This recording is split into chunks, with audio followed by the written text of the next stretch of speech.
अध्यात्म ज्योतिष के तमाम दर्शकों को हर हर महादेव। आज के कार्यक्रम में हम बात करने वाले हैं मिथुन और कन्या राशि के जातकों के लिए।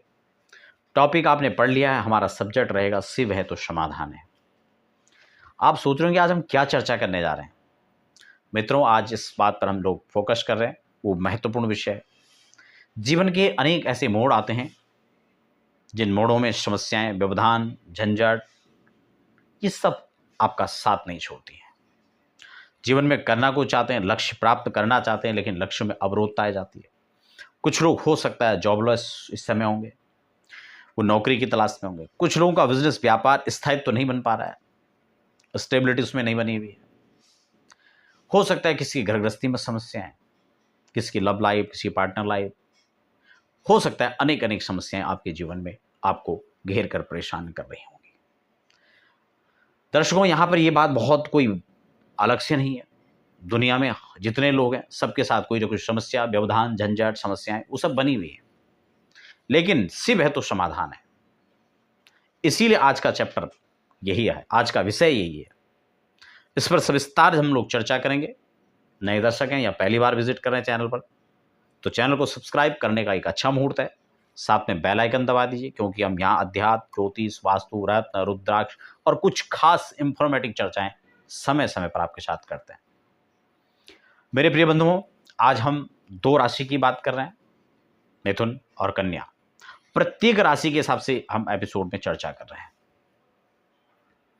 दो राशियां, ये नाम आपका बोलता हुआ नाम हो, उसकी राशि हो, या फिर आपकी जन्म राशि हो, इससे कोई फर्क नहीं पड़ता। आप दोनों के हिसाब से इसको अप्लाई कर सकते हैं। जो मैं एक महा उपाय आपको बताने जा रहा हूं, वो महा उपाय है क्या? मैंने बार बार इस बात को कहा, अनेकों बार कहा। जीवन के अनेक अनेक पड़ाव में अनेक अनेक विघ्न बाधाएं आती हैं। हम परिश्रम भी खूब कर रहे हैं, मेहनत भी कर रहे हैं, लेकिन क्या हमें वो रहमत मिल पा रही है जिसके बल पर हम लोग आगे बढ़ सकते हैं, जिसके बल पर हमें वो सब चीजें जो मिली हैं हम उसका भोग कर सकते हैं, जिसके बल पर वो स्थायित्व तो उसमें रहे? क्या वो कृपा, क्या वो रहमत, क्या वो प्रभु प्रसाद उसके साथ में चल रहा है, नहीं चल रहा है? इसलिए आप दोनों राशि के जो जातक हैं उनको ये कार्यक्रम बहुत खास ध्यान से देखना है। आपकी खुद की राशि, अपने बच्चों की है, या आपके पति की, आपकी पत्नी की है, आपके रिलेटिव है, आपके मित्रों की है। उनको सिर्फ ये बात ध्यान रखना है कि शिव है तो समाधान है। समस्याएं अनेक हो सकती हैं, लेकिन उपाय महादेव, समाधान महादेव, शिव समाधान है। तन्मे मनः शिव संकल्पमस्तु। आपका संकल्प सत्य होना चाहिए। फिर क्या है जिसे आप नहीं प्राप्त कर सकते हैं? कैसे प्राप्त करना है, कैसे अवरोधताओं को दूर करना है, कैसे उन समस्याओं को, बादल को छांटना है, कैसे वहां से पार निकलना है, कैसे इन चुनौतियों से उभर करके बाहर निकलना है, बस इसी पर चर्चा रहेगी। इसीलिए शिव है समाधान है। श्रावण का महीना चल रहा है, पूरी दुनिया में इस समय हर हर महादेव हो रहा है। भारतवर्ष में नहीं, उन क्षमताओं को, उस इस प्रकार की एनर्जी इस समय बनी हुई है। इसका नाम ही सावन है। जब बरसता है तो बरस पड़ता है, कृपा भी बरसेगी, धन भी बरसेगा, यश भी बरसेगा, वैभव भी बरसेगा, सब कुछ बरसेगा, क्योंकि ये सावन है। बस बरसेगा कैसे? हमें क्यों नहीं मिल रहा है? आपके लिए क्यों नहीं बरस रहा है? क्योंकि हो सकता है कि आपने उस बरसात में अपना पात्र रखा ही ना हो सकता है आपने पात्र रख भी दिया तो उल्टा रखा हो सकता है आपने पात्र रखा भी हो, सुलटा भी रखा हो, लेकिन आपके पात्र में आ भी रहा हो, लेकिन टिक नहीं रहा हो। क्यों? क्योंकि पात्र में छेद हो सकता है। इसलिए पात्र की शुचिता, पवित्रता, स्वच्छता और पात्र स्थिर रूप से ठीक होना चाहिए। ये नहीं कि भर गया लुढ़क गया। इसलिए सावन में सब कुछ बरसेगा। कैसे बरसेगा? ये महादेव की कृपा से बरसेगा। महादेव की कृपा कैसे बरसेगी? महादेव का याचना, महादेव का यजन कैसे करना है?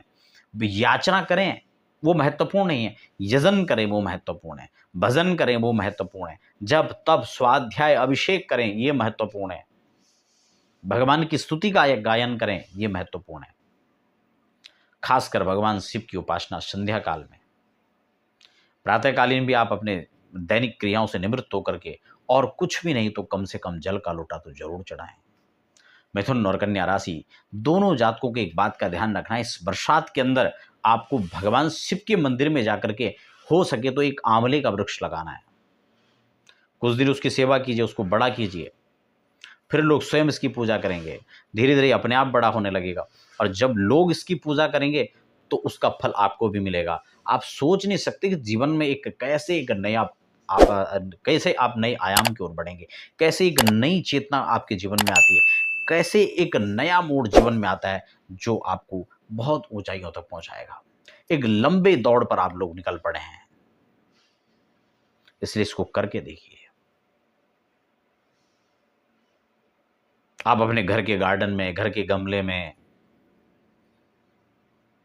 किसी देवालय में, द्विजालय मंदिरों में जाकर के, किसी बाग में जाकर के 1 2 3 5 10 11 जितने आप चाहें आंवले का वृक्ष रोपित करें। और ये बहुपक्षीय लाभ है। हमारे ऋषि मुनियों ने जो उपाय बताए वो ऐसे नहीं बताया आपको, इसकी बहुत दीर्घगामी इसके लाभ आपको प्राप्त होंगे। ये फलदार वृक्ष है, ये औषधीय वृक्ष है। औषधि गुणों से संपन्न यह वृक्ष जब होगा तो आपको छांव भी देगा, ये आप पर कृपा बरसाएगा, ये आपको निरोगता का आश्रय आपको प्रदान करेगा। इसलिए ये पूजित वृक्ष है। इन दोनों राशि के जातकों को भगवान गणपति की पूजा सबसे पहले करनी है। गणपति का पूजन आप षोडशोपचार, पंचोपचार, दशोपचार, जो भी विधि जैसे भी आपसे बनती है आप लोग पूजन कीजिए, और फिर महादेव का अभिषेक कीजिए। दूध, दही, घृत, शहद, शक्कर पृथक पृथक एक छोटी छोटी कटोरियों में आप रख लीजिए, उनसे स्नान कराइए। पहले दूध से कराइए, फिर जल डालिए, फिर दही डालिए, फिर जल डालिए। इस तरह से पंचामृत अलग अलग स्नान कराइए। अलग अलग नहीं हो पा रहा था, आप एक साथ भी पंचामृत डाल करके आप अभिषेक करा सकते हैं। गंगा जल से महादेव का अभिषेक करें। अभिषेक के लिए कोई अच्छा ब्राह्मण, कोई आचार्य मिलता है तो आप उनसे करवाएं। नहीं आया तो आप कम से कम खुद भगवान के महामंत्र से, पंचाक्षरी मंत्र से आप खुद 108 बार अभिषेक करें बोल करके। 1000 बार करें तो और अच्छा है। कुछ स्तुतियां, तांडव स्तोत्र आप गा लें, रुद्राष्टकम आप गा लें, उनसे स्तुति भगवान की करें। ठीक है ना। तो पंचामृत स्नान कराएं, शुद्धोदक स्नान कराएं, गंधोदक, गंध के द्वारा भगवान को स्नान कराएं, सुगंधित द्रव्य से, सेंट से कराएं। सुंदर भगवान को महाभिषेक करा करके वस्त्र आदि आप पहना करके, यज्ञोपवीत धारण करा के, चंदन लगा के, गंध अक्षत पुष्प डाल करके सुंदर भगवान की स्तुति करें। कुछ भोग नैवेद्य भगवान को अर्पित करें, आरती भगवान की करें, तांबूल दक्षिणा आदि चढ़ाएं, बहुत अच्छा है। और उसके बाद प्रदक्षिणा आपको करनी है, लेकिन जहां से जल गिरता है ना उसको लांघना नहीं है, वहां से वापस आपको जाना। अर्ध प्रदक्षिणा भगवान शिव की होती है। और फिर साष्टांग प्रणाम। कुछ भी मंत्र नहीं आता है तो कर्पूर गौरम करुणावतारम, ये तो हर व्यक्ति को याद ही है। और अंतिम में बैठ करके गंग गणपतये नमः मूल मंत्र गणेश जी का एक माला जप करें, और जितना हो सके महामृत्युंजय जपें, जितना हो सके पंचाक्षरी मंत्र का जप करें। और फिर देखिए जीवन में एक नई ऊर्जा आएगी, जीवन में एक नया तेज का संचार होगा, जो हर प्रकार की आपकी धन, वैभव, यश, मान, प्रतिष्ठा, इसकी वर्षात आपके जीवन में श्रावण से हो जाए तो फिर कहना। आप ये सब कीजिए और इनका लाभ लीजिए। आप सबको शुभकामनाएं। हर हर महादेव।